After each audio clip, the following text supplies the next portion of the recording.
Now we're going to talk about cooking. A third of youngsters admit to only cooking from scratch twice a week or less. Right. 45% of 18 to 24-year-olds say the price of healthy food is the main barrier to eating better, with most opting for fast food, which is a lie, basically.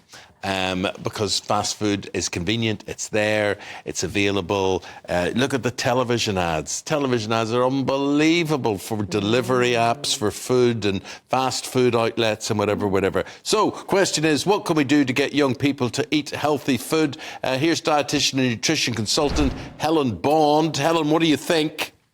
Oh, well, good morning. And it's a great time to be talking about healthy eating, because this is Healthy Eating Week. And indeed, we need to be engaging with our younger audiences to get them to kind of shop well, cook well and eat well. But it is a difficult battle, as you've just said. And new research today has shown, 45% of youngsters in the kind of 18 to 24-year-old bracket say that, the cost of healthy eating is curbing their kind of healthy eating habits. A further 40% say that, they don't have time to kind of plan and cook nutritious meals. And again, this research by the Nutrition Focus app says that, 37% of this age group is having takeaways once or twice a week, which is not good news for their health, both now and in the long term. That's the problem, really. They don't think about their long-term health. Maybe they're more interested in their weight or their attractiveness at this age. But eating habits formed at this age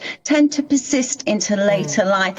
We're eating too much fat, sugar, salt, and not enough of the good things like fibre, fruits and vegetables, all of those things. So yes, we need to help this age group, so they have the skill set and they have the nutrition knowledge to take that forward. So Helen, sort of bust some myths for us this morning. Do you agree that it is impossible to eat healthily on a budget and quickly as well? Or do you have any sort of fail-safe, affordable and very quick to prep meals that you'd recommend youngsters try?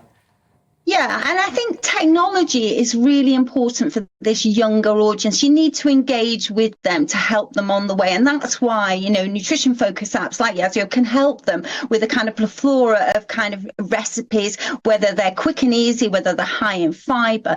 But I think healthy eating doesn't have to be time consuming. It doesn't have to be expensive either. But you have to have those kind of cost cutting hacks and those time saving things in the kitchen.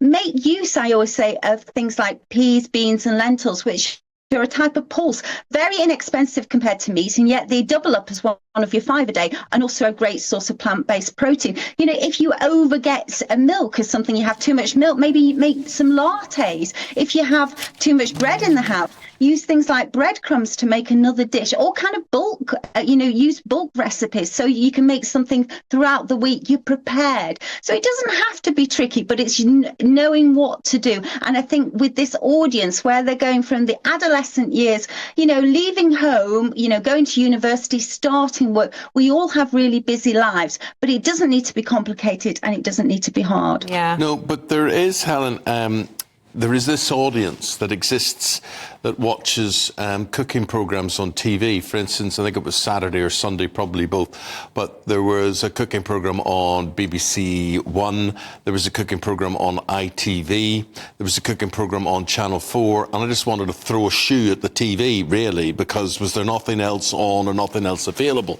The point being, there is an audience, there's obviously an appeal, there's obviously people are watching this stuff. So what are they doing? Are they watching and not cooking? I think that's it. They're watching and maybe enjoying all the cookery programs like I do. And I'm a typical person in the kitchen. I must have about 100 cookbooks. But sometimes when you are time poor, you've got to feed a family or you've got to feed yourself and everything, you don't really know where to start. And I think that's why apps and having things online for this younger audience makes it much more accessible. They know that they can kind of rustle up something quite quick and easy, but is nutritious. It's going to kind of sustain them, keep them feeling fuller, and also nourish the body. Like I said, this audience tends to look at, particularly at this time of the year, they're often getting summer ready, want to get in the bikini. So it's all about their weight. But we need to look at healthy eating is so much more than the calories that we consume.